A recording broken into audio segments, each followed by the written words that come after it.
Le pays des Grands Causses est un pays de légendes fantastiques. Ceux qui aiment ce pays le savent. Les plus célèbres d'entre elles sont sans aucun doute celles de Saint-Émilie et Jean Grin. Ce dernier d'ailleurs, ce vilain, était arrangé avec l'ivraie plutôt que le bon grain, tant il était un vaurien. Celle du trou bleu n'est pas en reste. Elle vaut son pesant d'œufs.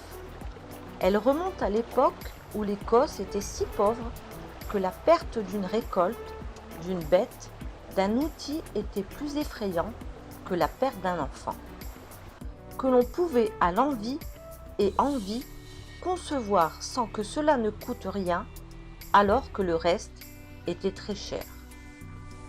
Alors, dès qu'un enfant était en âge de marcher, et pour ne pas avoir de bras inutiles à nourrir, on le mettait à garder les animaux de la basse-cour, pour tenir à l'écart les prédateurs. On en faisait un épouvantail sur pattes, en somme, avec moult recommandations pour ne pas perdre un seul animal. Sinon, la punition serait sévère. C'est là que commence l'histoire du petit Pasquale, le bien nommé. Âgé d'à peine 6 ans, il vivait au Moyen-Âge au village du Saint-Georges de Lévéjac, sis sur le causse de Sauveterre, tout au-dessus du dit trou bleu. Voici ce que la légende raconte. Une après-midi, alors que Pasquale gardait la jante de la basse-cour pour la 1000e fois et que pour la 1000e fois il ne se passait rien, il se laissa aller à une petite sieste au bord de la mare bien fraîche, où les canards, les oies pataugèrent. Il se dit que les oies l'avertiraient d'un danger s'il se présentait, au pire encore de l'arrivée de son père qui n'aimait pas trop les feignants. Il était tout à son sommeil lorsque un renard, qui ne reconnut pas coucher l'herbe l'épouvantail sur pattes, s'approcha et bondit au milieu du poulailler. Il fit sac, sema la panique et emporta une poule. À la nuit tombée, ses parents rentrèrent et, comme à son habitude, le père compta, en les remisant canards, oies, poules et poussins. Il entra dans une ire terrible quand il se rendit compte qu'il manquait de poules. Il fustigea tant si bien Pasquale qu'il envoya en pleine nuit à la recherche de la poule qui avait dû échapper au renard, sachant que ce dernier ne pouvait en emporter 2 à la fois. L'enfant, muni d'un flambeau et pour seul courage, sa peur, se perdit dans la nuit dominicale. Au petit matin, il se réveilla sans souvenir aucun au bord du Tarn. Il avait faim et soif, l'eau était là.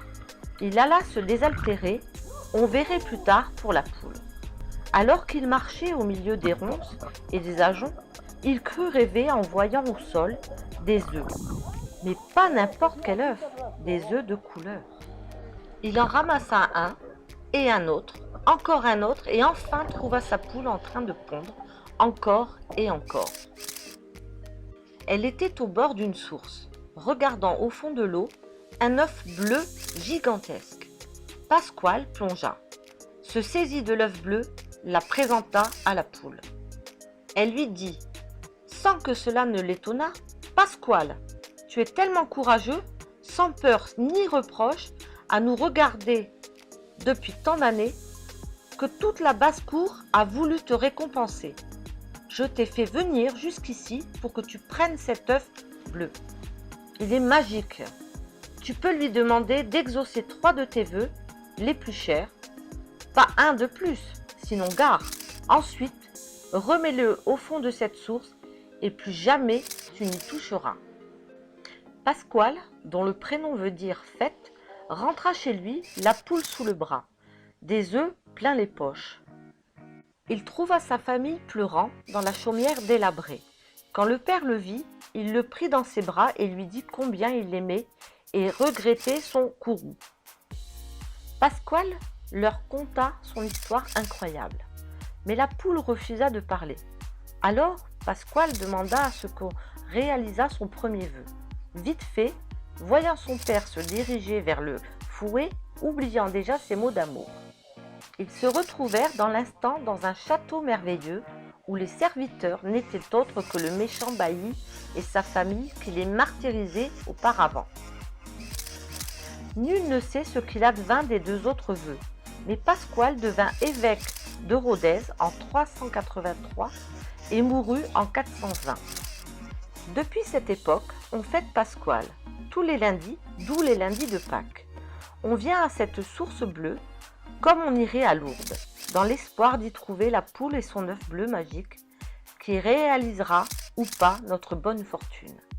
Le croirez-vous ou pas, mais aujourd'hui, la poule, ses œufs colorés et l'œuf bleu étaient là. J'ai fait 3 vœux.